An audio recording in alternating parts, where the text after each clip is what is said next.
Southeast Alaska, Pybus Point Lodge.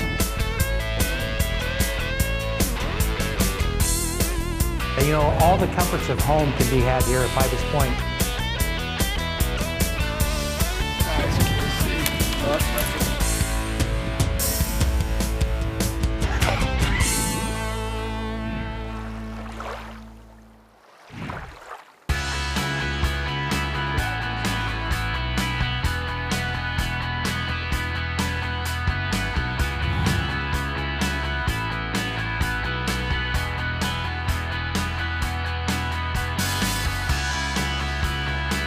Well, we're at Ward Air this morning, getting ready to leave on our trip to Pybus Point Lodge. It's about a 45-minute to an hour trip, about 75 air miles. Never know what the weather's going to be like, so sometimes we have a little bit of a diversion to get around the low-hanging clouds and so forth. But it's a little rainy here, but they say it's pretty good weather out there. It's amazing you can only be 50, 75 miles away from someplace and have a totally different weather conditions. So going to have a pretty little flight this morning and get out to Pybus and hopefully do some fishing this afternoon.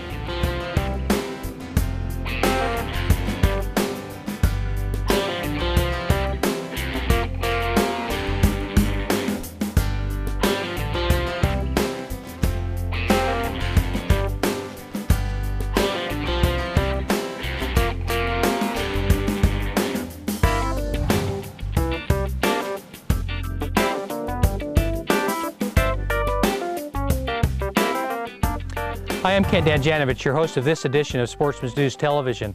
I'm on Admiralty Island, just outside of Juneau, with Pybus Point Lodge, one of our prestigious platinum-approved outfitters. We're here this week for some great accommodations, great food, great entertainment, and great fishing, most of all.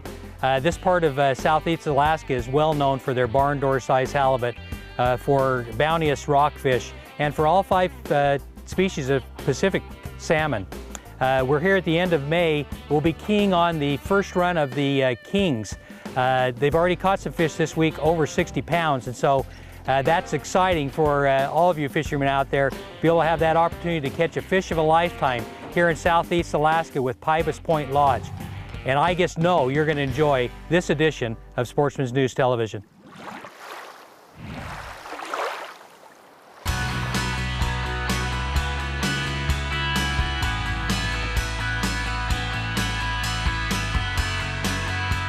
Well, we're getting ready to go out on our first morning on the water. We're going to be keying on king salmon this morning. They've been catching a few big ones in the area, and so we'll be fishing mostly in sheltered bays here. The water, as you can see in the background, is just like glass this morning. It's been this way every morning. Unbelievable. You don't think that the ocean can look like this, but in these inner passages of Southeast Alaska, a lot of times, especially in the mornings, you'll get waters like this, and so it's just a joy to be able to come out here and fish. Our captain this morning is Casey, and Casey, tell us a little bit about where we're going to be, the technique we're going to be using this morning. Pretty much just flashers and downriggers, trolling with the herring. Okay. Back there about 15, 20 feet. Probably drop it down around 26, 30 feet, just troll. Okay, now the limit in Alaska on king salmon is what per year? It's 2 a day and 5 a year. 5 total, okay, okay. That's the one neat thing about Alaska. They have a lot of different options as far as the non-resident fishing licenses go. I'm going to be in Alaska about 8 different trips around the state this year, and so I bought the season license, which is $145, and then you can buy certain day periods of king salmon stamps if you're going to be fishing for king salmon.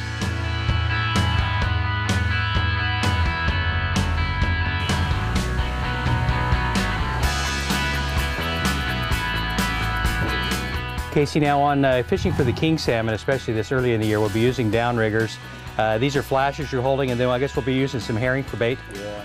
Okay, so do you use the whole herring? Yeah, well, you cut the tail off. Okay. And it allows the scent to go out. Okay.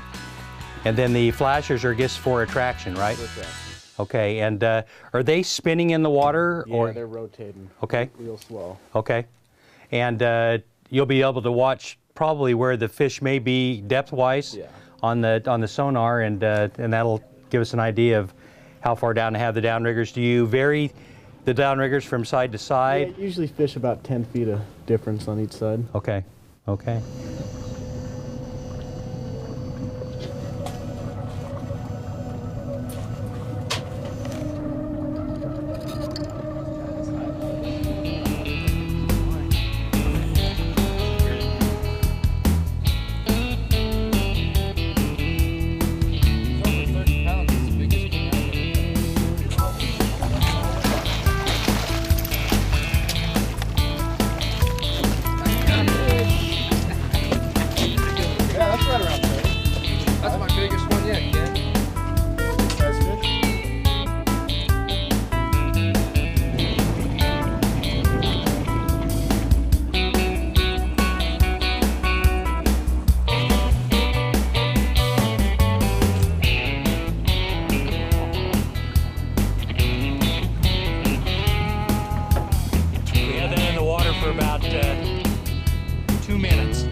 Hey, Ken Janovich here, Senior Editor of the Sportsman's News.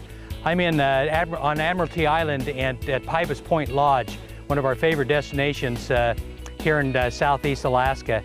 And you know, one of the most important things that I find on any of my trips is my protection from the elements.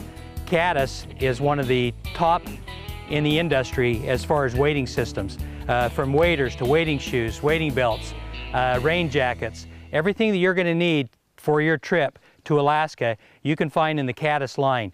You know, one of the neat things about it is that not only is going to keep you dry from the elements, it's going to keep you dry in the ocean. I wear mine throughout the day, every day. It helps you in packing light on the trip because the factor of getting your clothes dirty is almost going to be eliminated. So stop into your local Sportsman's Warehouse and check out the full line of Caddis equipment.